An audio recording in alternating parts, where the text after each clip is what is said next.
Mister Good बोले। Yes sir. Please आइए। हाँ। ये लीजिए। कैसा लग रहा है? Heaven. Thank you.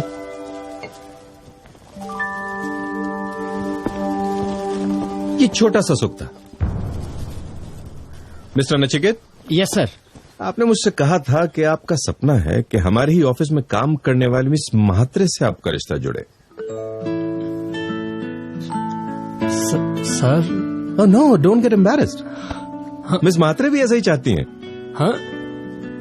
Miss Mhatre please.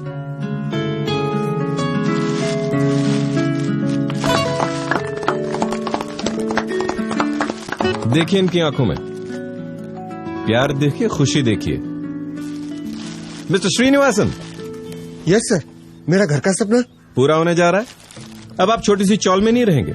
मेरी ऑफिस की नई ब्रांच में आप मैनेजर होंगे। आपकी सैलरी 85,000 रुपीज से बढ़ाकर 1,15,000 की जाती है और आपकी 10 साल की सेवा को ध्यान में रखते हुए आपको इंटरेस्ट फ्री लोन दिया जा रहा है 15 लाख रुपए का। Thank you sir. Thank you. Thank you. No, don't thank me, you fully deserve it. Please sit. हाँ तो mister Subodh Mehta, now prove it to me that I am wrong. ये सब लोग जो इस समय अनुभव कर रहे हैं सुख का, वो सुख नहीं, ये भ्रम है। Prove it. और मैं कहीं सुनी नहीं, खुद के अनुभव की बात कर रहा हूं। और सिर्फ मेरी या इन लोगों की नहीं, इस दुनिया के मैक्सिमम लोगों की बात कर रहा हूं। इस सुख को कैसे झुटला सकते हैं आप?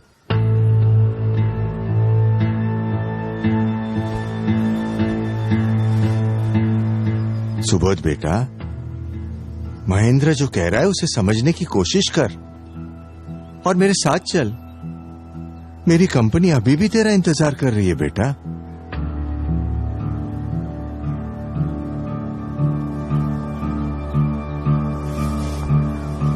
फर्स्ट ऑफ ऑल मेरे पापा को यहां लाने के लिए तुम्हें थैंक्स बोलना चाहूंगा महेंद्र। You welcome. यहां हो सकता है पापा मेरे मन की बात सुने और उसे समझने की कोशिश करें। अगर तुम सही साबित हुए तो। अगर मैं गलत साबित हुआ तो आपकी इच्छा जरूर पूरी होगी पापा। मैं आपकी कंपनी ज्वाइन कर लूंगा। पर कहीं मेरी बात अगर सही साबित हुई तो महेंद्र तुम भी अपनी जिद छोड़कर अपने पापा की इच्छा पूरी करना। कौन सी इच्छा? वो मैं तुम्हें बाद में बताऊंगा। मेरा सपना साकार हो रहा है। अभी कहूंगा तो तुम्हें ऐसा लगेगा कि अपना पॉइंट ऑफ व्यू स्ट्रांग करने के लिए तुम्हारे पापा का सहारा लिया। और मैं ये चाहता हूं कि आप मेरी बात से तभी सहमत हो जब आपको मेरी बात सही लगे। हालांकि मुझे पता है कि ये काम मुश्किल है, पॉपुलर बिलीफ से एकदम ही विपरीत है, और मेरी बात सही लगे तो भी शायद अच्छी ना लगे, ऐसे भी चांसेस हैं। लेकिन कोई बात अगर सच्ची हो तो उसमें इतनी ताकत अपने आप आ जाती है कि वो सबके दिलो दिमाग पर असर छोड़ जाती है। और मैं सुख की ऐसी ही ठोस सच्चाई से अपनी बात शुरू करना चाहूंगा। सुख एक ऐसी वंडरफुल और मजेदार फीलिंग है कि हम उससे कभी अलग होना नहीं चाहते। सुख की चाह हमेशा हमारे दिलो दिमाग पर छाई रहती है। सपनों से भर दो कमरा फुल, फिर एक चीज मिलेगी wonderful, the urge of happiness in every living being.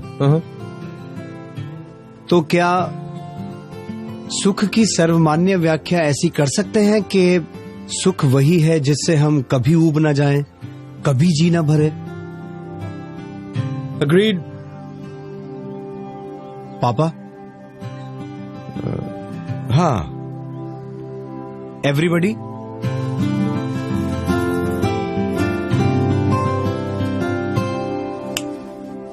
Sorry sir, sorry, वो बस बिगड़ गई, फिर मैं चल कर आया और धूप इतनी तेज थी कि। एक मिनट भाई, आप जरा यहाँ आएंगे? भाभी 2 गिलास शरबत मिल सकता है? हाँ। ऐसा शरबत जो मन को ठंडक दे, सुख दे। अब ये एक शरबत आपके लिए है और एक शरबत आप यहां आएंगे प्लीज। अब ये दोनों एक साथ एक जैसा शरबत पिएंगे प्लीज।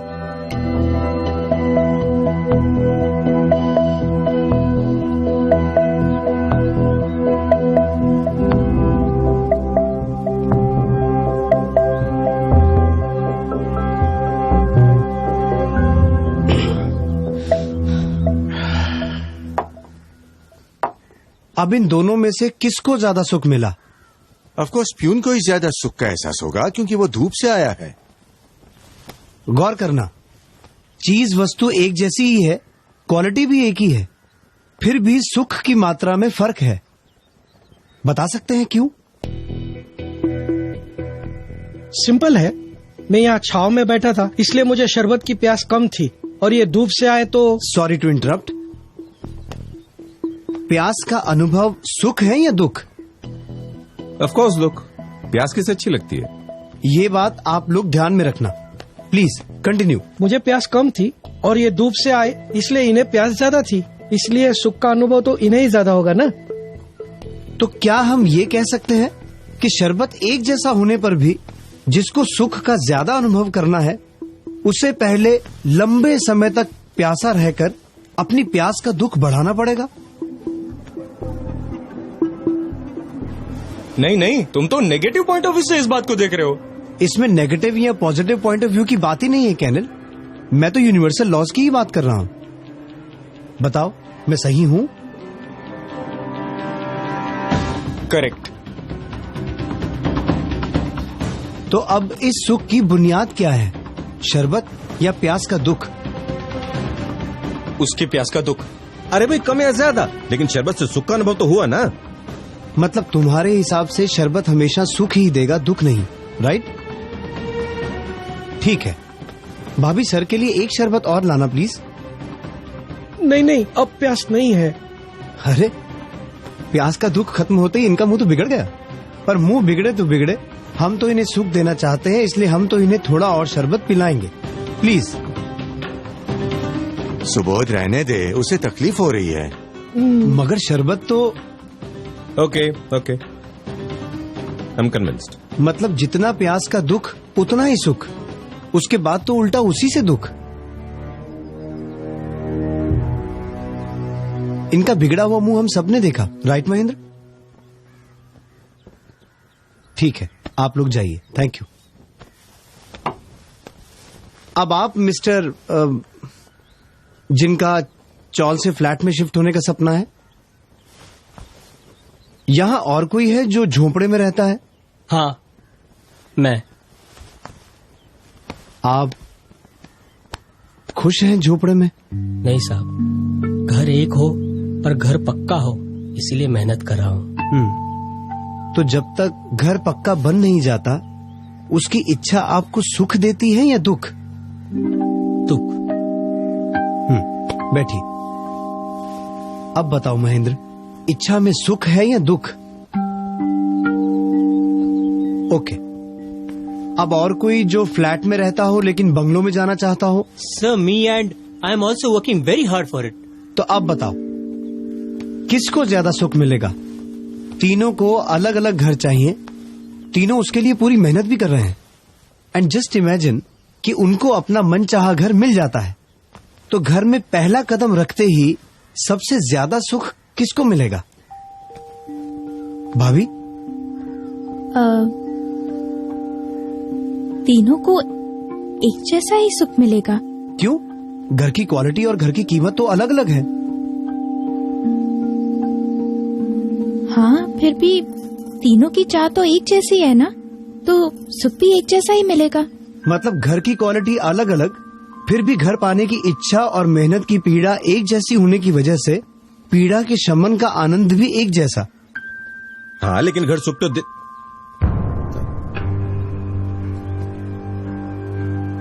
नहीं।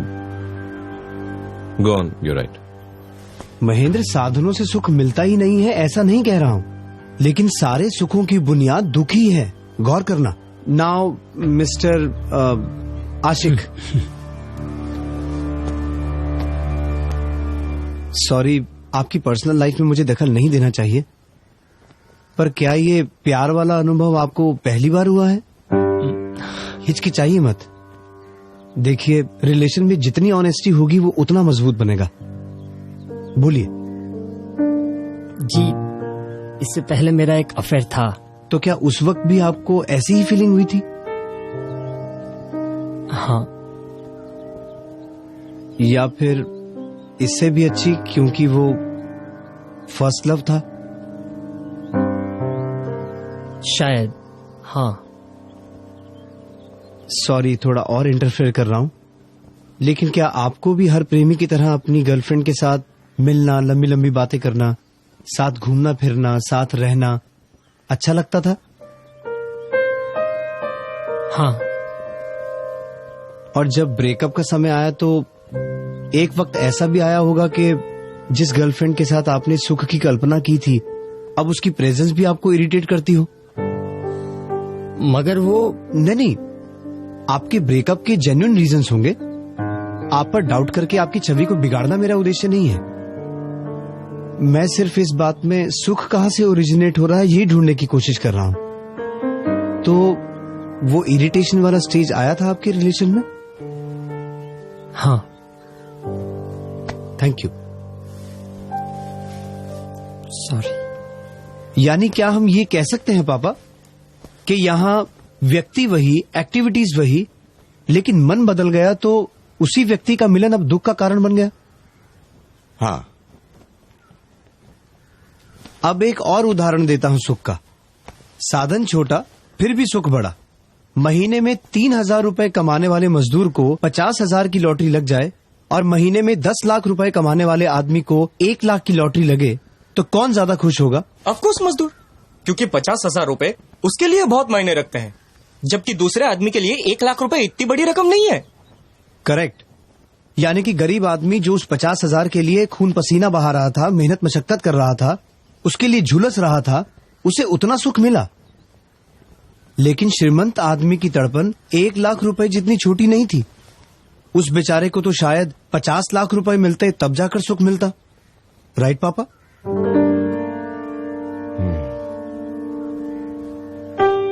मतलब पेन रिलीफ का प्रोसेस ही सुख बन के रह गया है। जिस चीज का पेन होगा उसको रिलीव करने में ही उसको सुख मिलेगा। So every means of enjoyment is actually a pain killer remedy, फिर वो चाहे व्यक्ति हो या वस्तु हो। ऐसा करके भी अगर सुख मिलता है तो फिर प्रॉब्लम क्या है? फिर तो हॉस्पिटल में जाना, या घाव लगने पर मरहम पट्टी करना, या रोग होने पर दवाई करना, इन सबको भी एंजॉयमेंट मानना पड़ेगा।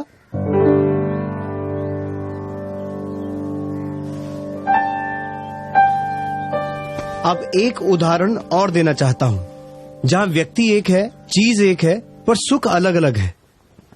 वो सर कहां हैं जिन्हें रसगुल्ले में हेवन दिखा? Yes sir. लीजिए। हाँ।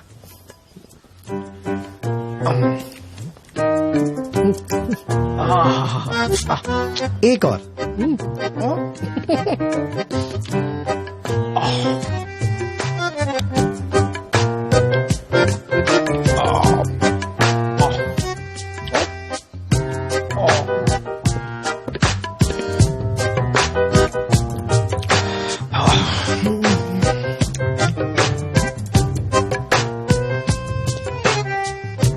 एक और लीजिए। नहीं बस। प्लीज। एक और। नहीं साहब, उल्टी हो जाएगी। श्योर नहीं चाहिए? नहीं सर। ठीक है, थैंक यू। आप बैठिए। मतलब जैसे जैसे तृष्णा का दुख घटता गया, सुख भी घटता गया, और जैसे ही तृष्णा का दुख गायब, सुख भी गायब, उल्टा दुखदायक बन गया। इससे प्रूव होता है कि सारे भौतिक सुख वस्तु आधारित या व्यक्ति आधारित नहीं, बल्कि दुख आधारित होते हैं। अगर भौतिक सुखों को पाना है तो पहले दुखों को जमा करना पड़ता है, प्यास और तृष्णाओं में झुलसना पड़ता है, तब कहीं जाकर उस दुख को हल्का करने का प्रोसेस एंजॉयमेंट बन पाएगा। अब बताइए, ऐसे भ्रामक सुखों के पीछे दौड़ते दौड़ते क्यों अपना सारा जीवन यूं ही गवा देना? नहीं, यूं ही कैसे? जो लोग सक्सेसफुल होते हैं, मेहनत, बुद्धि और लगन से सक्सेस हासिल करते हैं, उनके जीवन को यूं ही गवा देना कैसे कह सकते हैं? ठीक है, एक नजर ऐसे सक्सेसफुल लोगों की जिंदगी पर भी डाल लेते हैं। होता यह है कि बचपन में खिलौनों में सुख दिखता है, थोड़ी समझ आते ही दुनिया को नए नजरिए से देखने लगते हैं। तब खिलौने छोड़कर यार दोस्त, होटल, सिनेमा, प्यार, मोहब्बत, इन सब में ही दुनिया भर का सच्चा सुख है ऐसा मानने लगते हैं। पर मैच्योरिटी आते ही सेफ एंड सिक्योर भविष्य में सुख नजर आने लगता है। फिर डिग्री, नौकरी, बिजनेस, बीवी बच्चे, परिवार, ये सब जमाने में ही सही सुख लगता है। ये सब मिलता है तो अगली स्टेज में best in business and best in society बनने की कोशिश रहती है। और जैसे तैसे मेहनत, मशक्कत, टेंशन, रिजेक्शन, एडजस्टमेंट, ये सब करते करते सब पा भी लें तो तब तक उम्र निकल जाती है, शरीर लड़खड़ाने लगता है।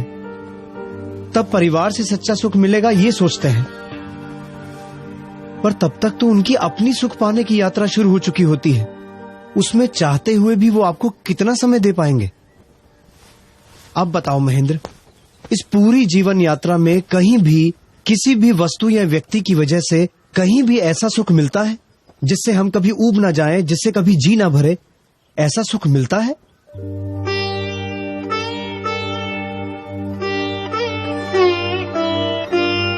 मिलता है तो जिंदगी के हर मोड़ पर सुख के मायने क्यों बदल जाते हैं? क्यों उम्र बढ़ते ही इच्छाएं बढ़ती जाती हैं? प्रॉब्लम यह है कि हम सुख की भ्रमणा से प्रेरित होकर दौड़ते ही रहते हैं और अंत में अनंत इच्छाओं से पैदा हुए दुख के ढेर पर सुख का इंतजार करते बैठे रहते हैं। और महेंद्र, ये भी कही सुनी नहीं बल्कि अनुभव की बात कर रहा हूँ। वो भी सिर्फ मेरी तुम्हारी नहीं बल्कि दुनिया के मैक्सिमम जीवों की बात कर रहा हूँ। आप ही बताइए पापा, इसमें कहाँ है सुख? आपकी कंपनी में मिलेगा मुझे सच्चा सुख? और ये सब सुनकर क्या आप लोगों को भी ऐसा लगता है कि इस भौतिक विश्व में किसी ने भी इंद्रियों के भोगों के साधनों से कभी ऊब न जाए ऐसा सुख पाया है? नहीं पाया है। ये पॉसिबल ही नहीं है, क्योंकि सारे भौतिक सुख दुख से इतने गहरे जुड़े हैं कि जैसे ही दुख गायब होता है सुख ऑटोमेटिकली दुख में कन्वर्ट हो जाता है। फिर कहाँ रहता है सुख? क्योंकि सुख की व्याख्या तो हम पहले ही तय कर चुके हैं कि जिससे कभी ऊब ना जाए वही सुख है।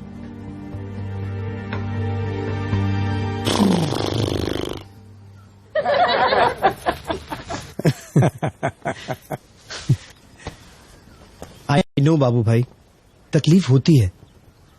अच्छा नहीं लगता जब कोई आपके जीवन भर के बिलीफ को तोड़ दे, झुठला दे। पर सच को नजरअंदाज करोगे तो बेवकूफी होगी। I know it is difficult. हमारी बुद्धि उसे मान भी ले लेकिन ईगो उसे स्वीकारती नहीं है। पर भ्रमणाओं में जीने में नहीं, सत्य को स्वीकारने में ही समझदारी है। He is right. ये हाइला, महेंद्र बाबूजी बोले। बाबूजी, अरे सुबह, thank you very much, thank you very much. अरे वाह, चमत्कार हो गया। बापूजी,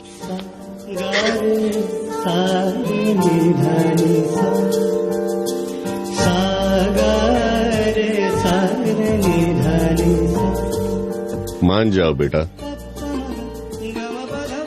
वरना मेरी जैसी हालत होगी। ये देखो भाई, आपका नाम भूल गया हूँ, आपकी बातें याद है। हमारे बीच हुई बहस की एक एक बात याद है। सक्सेस के नशे में जिस सत्य को नकारा था, बुढ़ापे और बीमारी में वही सच अनुभव बनकर मेरे सामने आया। उस वक्त खुले हृदय से इस बात को स्वीकार लेता तो आज शायद ये नौबत ही नहीं आती। खैर, मैं चाहता हूं कि जो गलती मैंने की वो मेरे बच्चे ना करें और अपने जीवन को पशु समान बनाकर ना गंवाएं। क्या आप मेरा इतना काम कर सकते हैं? मेरे बच्चों को वही बात समझा सकते हैं जो आपने मुझे समझाई थी? प्लीज। कुछ साल पहले इंसिडेंटली हमारी मुलाकात हुई थी। तब आपके पापा ने भी मेरी बात मानने से इनकार कर दिया था। ईगो। पर जैसे जैसे वक्त बीतता गया मुझे लगने लगा कि मैं दुखों के ढेर पर बैठकर सुख का इंतजार कर रहा हूं मैं। और वो ये नहीं चाहते थे कि आप सबकी दशा भी ऐसी ही हो, इसलिए उन्होंने मुझे यहां बुलाया। अगर ये सच है तो भी कितना रूखा सच है। सब छोड़ दो, संसार छोड़ दो, सब झूठा है, मोह माया है। तो क्या सच है? सुख कहाँ है? I mean, करना क्या है? मैंने पहले ही कहा था कि मेरी बात सच्ची लग भी जाए तो भी अच्छी नहीं लगेगी, क्योंकि सच्चे सुख का स्वाद चखा नहीं अब तक। एक चेन स्मोकर सिगरेट छोड़ेगा तो कुछ दिन तक आकुल व्याकुल हो ही जाएगा, कहीं मन नहीं लगेगा उसका। ऐसा ही है ये। जन्मों जन्म से सुख की भ्रमणा को ही सुख समझने की आदत पड़ चुकी है। बिलीव मी, जिस दिन सच्चे आत्मिक सुख की अंश मात्र भी अनुभूति हो जाएगी, ये सारे सुख आपको फीके लगने लगेंगे। असल में ये बात रूखी नहीं है, आप जिसे सुख समझते हैं वो रूखा है, इनफैक्ट डेंजरस है। कितने संघर्षों के बाद क्षण भर का सुख और सहनी पड़ती है युगों की यातना। बार बार लगातार जीवन और मृत्यु की पीड़ा, कीड़े मकोड़े घास फूस बनकर पैरों तले रौंदे कुचले जाएंगे। पेड़ पौधे बनकर सर्दी बारिश धूप सहते हुए सालों तक एक ही जगह जबरदस्ती खड़े रहना पड़ेगा। कुत्ते बिल्लियों वन्य प्राणियों की तरह हर पल अपने सर्वाइवल के लिए संघर्ष करना पड़ेगा। असह्य दुखों से भरे नरक का मुंह भी देखना पड़ेगा। सारी की सारी योनियों में बार बार लगातार जीवन और मृत्यु की पीड़ा हो, क्या ऐसा सुख डेंजरस नहीं है? अरे वास्तव में तो यहां दुखों को छोड़ने की बात है, सब कुछ छोड़ने की नहीं। ईर्ष्या को छोड़ना है, मैत्री को पाना है। क्रोध छोड़ना है, क्षमा को पाना है। भय चिंता छोड़कर स्वस्थता और निर्भीकता को पाना है, क्योंकि सचमुच में तो यही सब अंदर के दुख हैं। लेकिन इन सब सुनहरी बातों से अंत में क्या पाना है? आनंदमय जीवन को ही पाना है। धर्म शास्त्रों के सहारे जीवन दिशा को ढूंढें तो आत्मा के गुणों का ऐश्वर्य, परम तृप्ति और निर्दोष आनंद की ओर यात्रा शुरू हो जाएगी। कैसा हो अगर सुख किसी वस्तु या व्यक्ति पर आधारित ना हो, अपना हो, अपने अंतर से उभरता हो। कैसा हो अगर सुख किसी काम, क्रोध, अहंकार और अपेक्षाओं की भ्रमणाओं के आधार पर ना हो। सच्चा हो, सहज हो, बिना किसी प्रयत्न के हो। कैसा हो कि सच्चा सुख क्षणिक ना होकर सतत हो, निरंतर हो। ऐसा सुख मिले जिससे कभी ऊब ना जाओ। रसगुल्ला हो या राज संपत्ति, आदमी उससे ऊब ही जाता है, फिर आगे किसी और चीज में सुख ढूंढने की कोशिश करता है। लेकिन हमारी आत्मा में ऐसा सुख हो जिससे कभी जी न भरे, जहां कोई शंका कुशंका द्विधा नहीं, पर कंप्लीट क्लैरिटी है।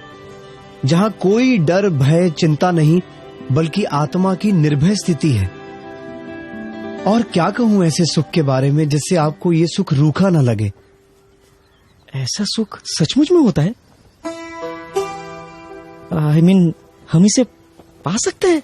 हाँ, 100% होता है। आपको क्या लगता है, शास्त्रों की अनेक शाखाओं के पारगामी हमारे ऋषि मुनि सालों तक तपस्या क्यों करते थे? अपने शरीर को पीड़ा देकर भी जंगलों में, पर्वतों की गुफाओं में ध्यान मग्न क्यों रहते थे? पागल थोड़ी थे कि घर बार संसार छोड़कर यूं ही चले गए।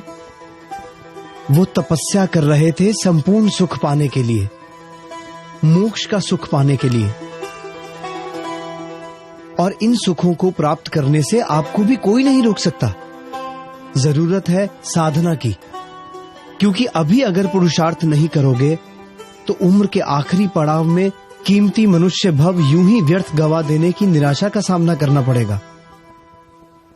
और मनुष्य भव के अलावा बाकी किसी भव में ज्ञान पाने की संभावना रेयर या नहींवत है।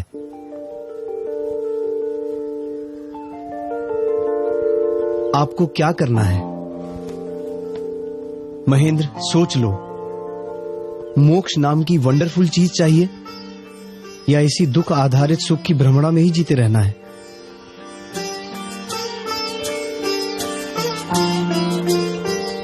तय आपको करना है। मैं क्या कहूं? अब कुछ कहने को छोड़ा ही कहाँ है आपने। ऑब्वियसली सॉरी बोलना तो बनता ही है। सो आई एम सॉरी।